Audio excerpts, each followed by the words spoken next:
things are not off to a great start here. Everything is closed, but it turns out I'm just on the edge of a much larger complex. And when I reached the Dan's family farm, I'll have to tell you, I was kind of enamored. It's cool to think about being here before the highway was, how cool and breezy this open area might have been, and just what an incredible view of Texas this family had. Hi, I'm Jay, and this is the Lyndon Baines Johnson State Park and Historic Site. And man, I want that suit real bad. We're with you all the way. We're with you all the way, LBJ. From Woomera to Omaha, we're with you all the way. We're with you all the way, LBJ. We're with you all the way. We're with you all the way. We're with you all the way, LBJ. And we send this word to you. We're gonna see it through. We're with you all the way, LBJ. As you've seen, this state park is sort of an assortment of different historical relics. There's art and artifacts from the former president, but there's also a living history farm, and since it's going to close soon, that's where I'm going to head first.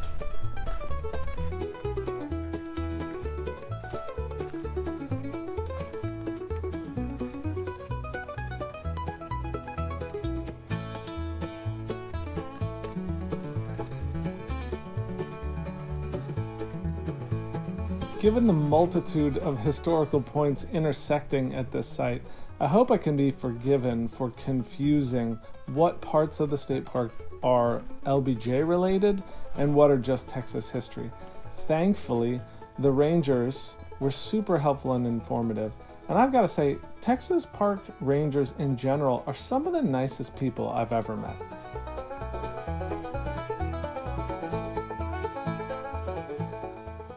Closest to us was completed in 1869, and then the other three rooms were added on in the late 1870s.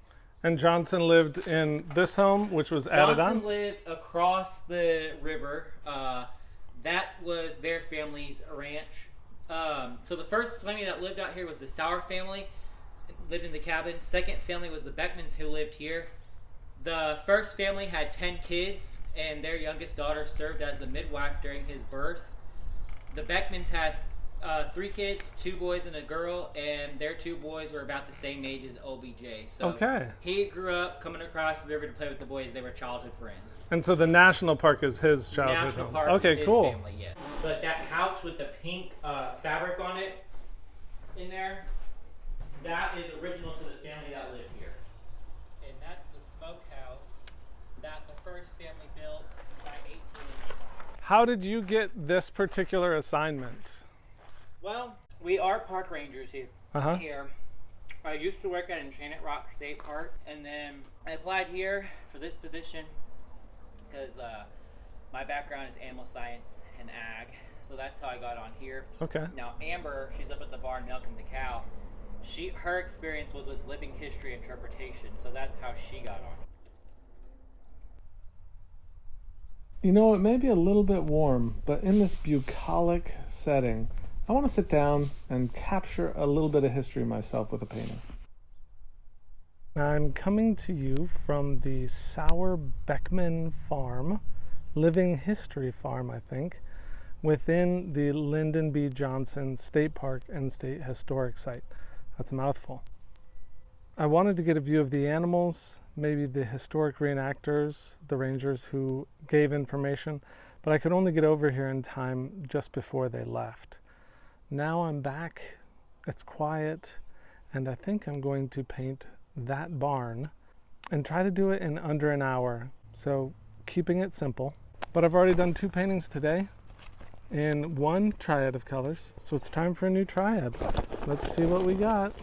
Ultramarine blue, cadmium yellow light, cobalt, and alizarin. I actually fished this randomly, but this is kind of a go-to for me. So hopefully that helps speed up the process and I can get this whole thing painted in about an hour.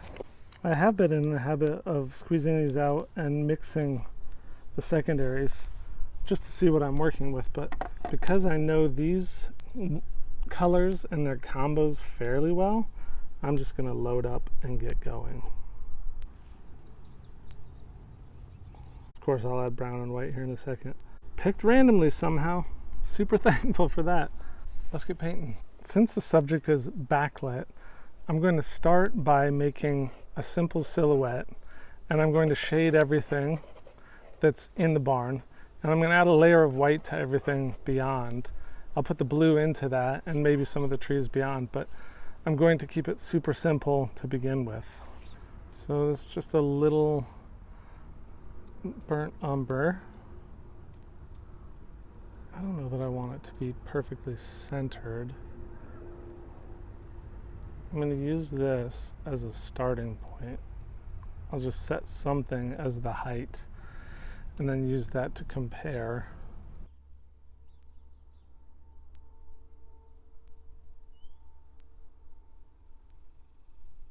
So the height from here to here is about the same width as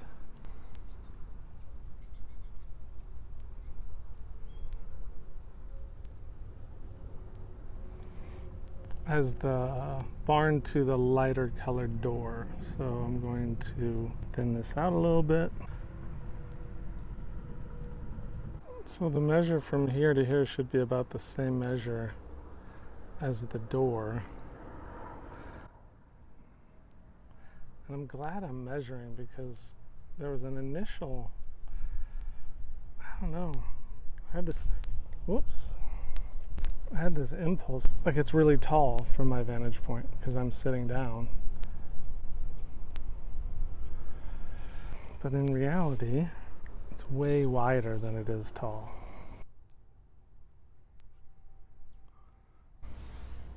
Try to get the perspective right the first time, so I don't have to mess with it quite as much. And then it's a little bit cooler.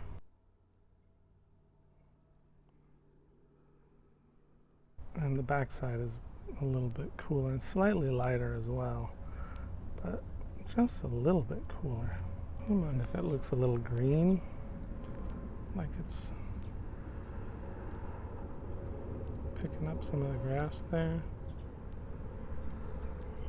Feels a little too squat. I'm going to do some measuring and some adjusting.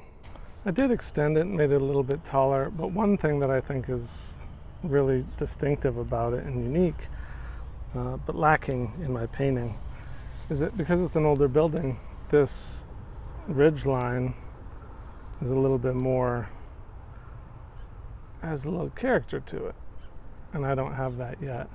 So I'll bring in some of this lighter color too for this board.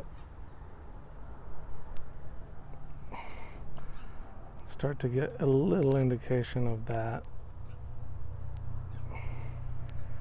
Has a little wobble to it, kind of like this one back here does. Now the shadow is going to continue to lengthen in front because west is almost directly behind that barn. So I'm going to try to lock in the shadow as it is now and then don't let myself mess with it.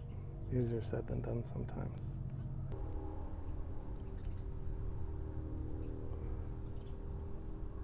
There's the path in front, and we'll make a dull dark green.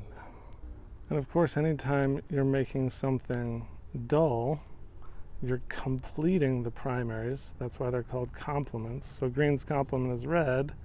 You complete them. If you did it all the way, they'd become theoretically gray or brown. But this is a little bit too dark. I want to be able to see it just a touch.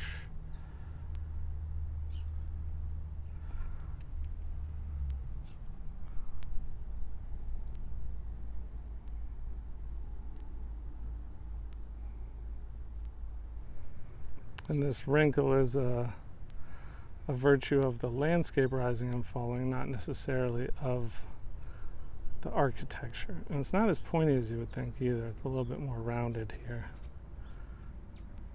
So that should lock it in.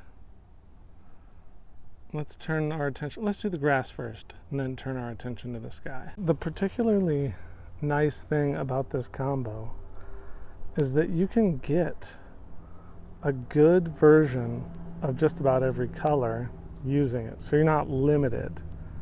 If you were to use only one triad, this is kind of the jam. So I can get a nice intense green. I'm going to stop at this bump out map.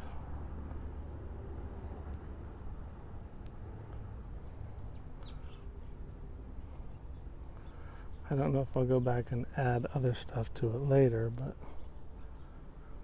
this paper is very, very thirsty. It sucks up everything that I have in the brush really quickly.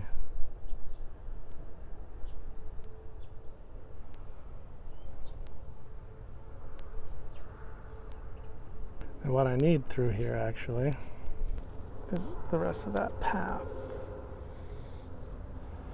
But let's do a lighter version of that color. So more pink, like it was formed from pulverized bits of enchanted rock.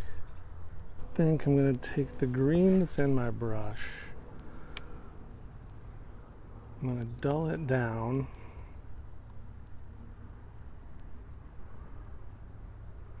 This time I used brown instead of red. I'm going to thin that out quite a bit, and I'm going to put that kind of everywhere behind here. Again, leaving the bump out. Doesn't really look very green, does it?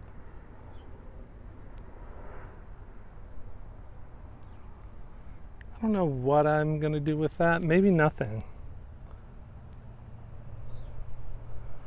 Because it's trees in the distance.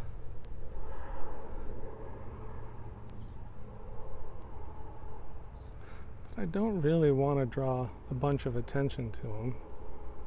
I also kind of like this. I might leave some of that.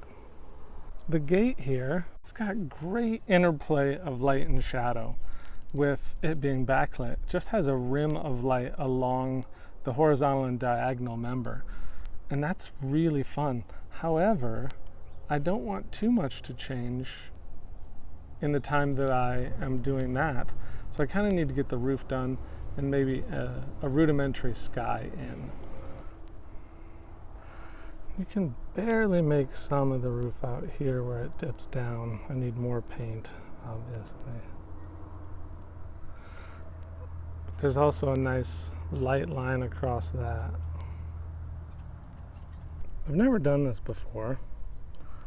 I've always thought, wouldn't that be interesting? If I just put white everywhere, and then I'll bring blue in as well, but kind of is going to, of course, take out a little bit of what's behind there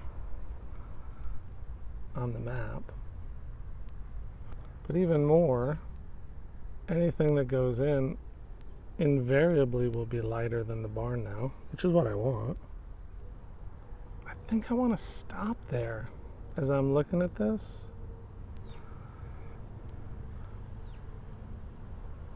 I could just cover up this text and then let the rest of the ranch and everything off to the side work. All right, let's put some blue in there and see what we think. Oh gosh, I love that. It's like a little brush stroke and it's got a gradient in it already. I'm gonna paint over the top and then come back. And I'll add the dark back in. Feather that out a little bit if I can.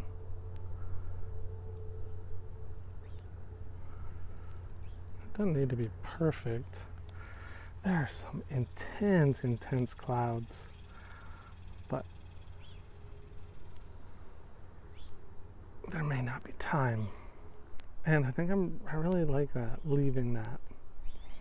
And it's happened all day at every site that I've been at, that it's been majestic, big billowy clouds in the sky, and they're rolling across gently all day long.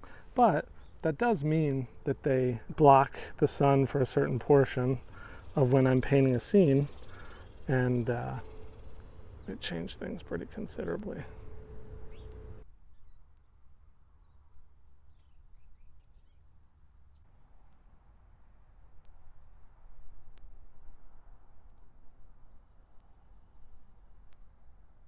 I don't want to do any additional painting, but I can indicate some of the texture just by scratching in a little bit.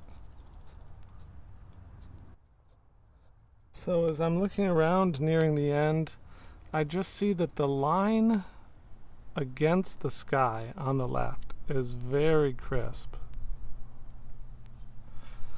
and very, very dark.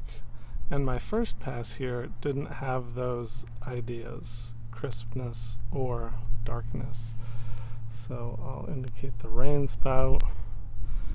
I'll kind of pull down quickly on this